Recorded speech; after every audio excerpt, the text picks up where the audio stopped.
It's Monday 25th of October, and we're awaiting CapsuleTwo's high-altitude escape test in just 7 minutes. Now we're currently go for launch from Pad B at iSpace Launch Complex 1 at 9:30 a.m. Eastern Time.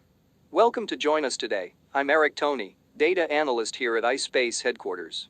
And I'm Nora Baker. The major purpose of today's test is to demonstrate CapsuleTwo's ability to safely escape the Beta rocket in the unlikely event of an emergency during launch.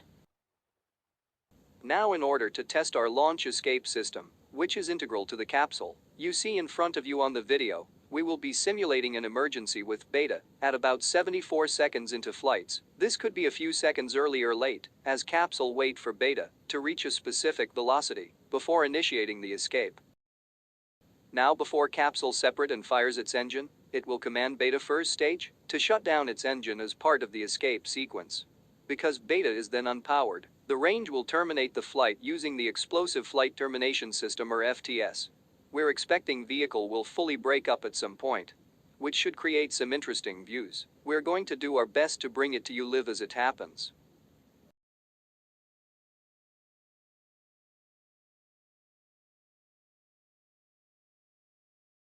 So T-6 minutes. Let's talk about facility. You're taking a live look now? On your screen is Pad B. That's where the CapsuleTwo lift off from today. We plan to launch crewed mission from this launch pad in the future. On your screen you will see a black tower. It's the service structure is known as Launch Tower. And on the top you will see a crew access arm, which allowing the crews board the spacecraft. Although CapsuleTwo has reliable escape system, the system would only activate after the astronauts had boarded the spacecraft and the arm had retracted. If the emergency occurs prior to the arm retracting, the crews will evacuate from the base of the emergency egress system. The egress system at Pad B consists of 2 baskets that can each hold up to 3 people. In the event of an emergency, astronauts and ground crews would ride the baskets from the service structure down slide wires to the ground. And let's take a quick look now at CapsuleTwo. It stands almost 8 meters from the bottom of the cargo bay to the top of the nose cone. And the spacecraft is composed of 2 main elements. The capsule, that top portion, is designed to hold crew and some pressurized payload. And it has an unpressurized section known as the trunk or cargo bay, that's down below. For today's launch, much of the important work is going to be done by the CapsuleTwo's main engine. When they fired together, these engines can move CapsuleTwo 700 meters in about 6 seconds. So from a standing start, the engine accelerate the spacecraft to a speed of 620 kilometers per hour.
And with liftoff just under 3.5 minutes, on your screen is the views of our Beta rocket. Beta is a liquid fuel launch vehicle, especially designed for the satellite deployment and human spaceflight. So the bottom 2/3 of the vehicle is the first stage. Its objectives is accelerate the vehicle through the Drew's atmosphere to space. The Beta first stage for the test is Booster 12, which previously launched the Firmament 1 Lyra mission. And it's the second time we attempt to refly a rocket. On top of the first stage is the interstage, is connects the stages and houses battery, monopropellant tanks and the first stage flight computers. And then on the top of interstage is Beta's second stage, which usually takes payload to orbit. But during the test, the second stage will be a flight model, but will not have a vacuum engine since the abort will take place prior to when the second stage would ignite. So with just 2 minutes and 35 seconds left in the count, we're going to hand you over now to listen in comms from mission control until launch.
CapsuleTwo go for launch.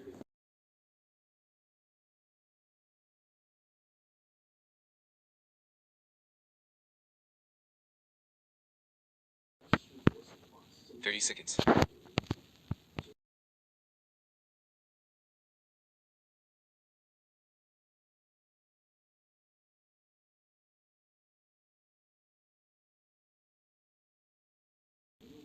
15 seconds.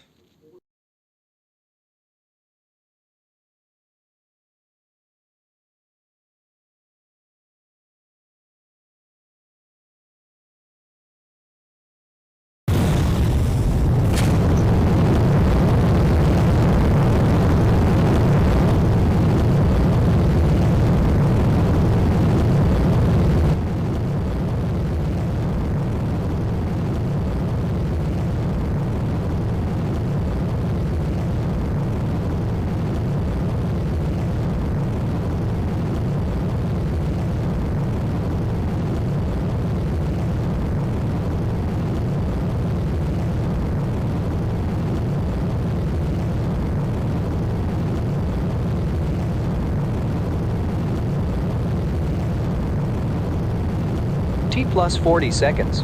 Beta and Capsule 2 has cleared the tower. Everything looking great right now? As we get ready for maximum aerodynamic pressure, we're going to throttling down the main engine on the first stage. Everything continue to look good. The major activity coming up in just over 10 seconds. Engine shutdown and escape from Beta.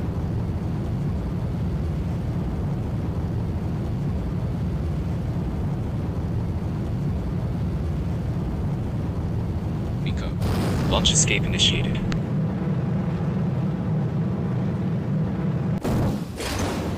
Okay, the engine on the Capsule 2 has shut down, and you just saw a bright flash there on your screen. It looks like the beta has broken up. So the next milestone we have coming up at 1 minute and 56 seconds, and we're expecting to see the trunk jettison.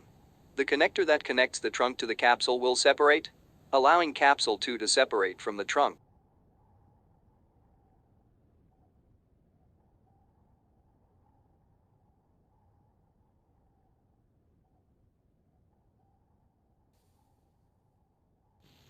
Trunk jettison confirm. Okay, so you can see that trunk jettison. Nice view from the back of the capsule. Now the capsule's reaction control systems is now going to be reorienting the capsule. We're at a high altitude, where the aerodynamic are negligible. So the capsule is going to use the RCS thrusters on the capsule to reorient it. That gets it in a position with a heat shield down to re-enter the atmosphere, and then deploy the drogue parachutes. We expect to get confirmation that those have deployed at T+3 minutes and 13 seconds. Now we're also trying to see if we get the view from the tracking camera on the ship that's approximately 10 kilometers away from the recovery zone. And now the drogue parachutes deployed is coming up in 30 seconds. We've just got a little bit of breathing room before that happens.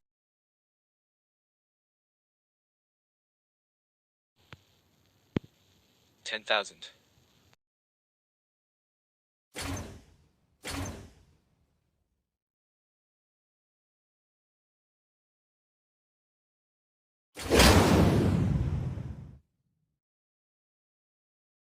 Drug chute deployed. And there they are. Drug chute are deployed. Now we're going to be getting ready for the main chute to deploy.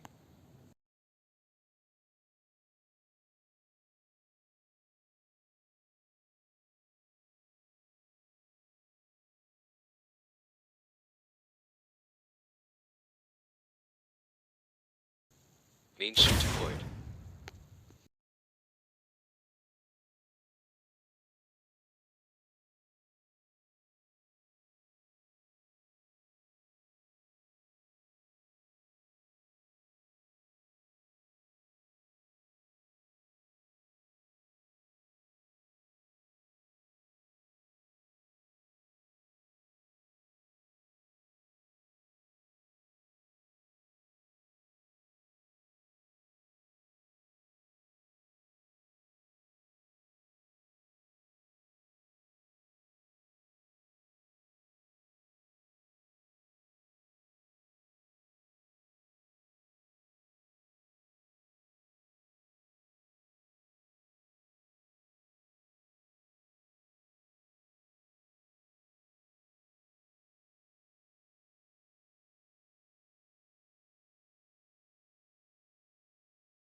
Splashdown confirmed. And we're splashdown. It's very exciting moment. And now the recovery team beginning to approach. There's 2 fast boats and a recovery ship, Sailor 2, out there in the area, to begin again that initial approach to Capsule 2. The recovery operations from there takes about 1 hour. But all in all this looks like a pretty great test. Yeah, so that's summary for today. You saw the beta liftoff from Pad B and we have kind of long views from the camera.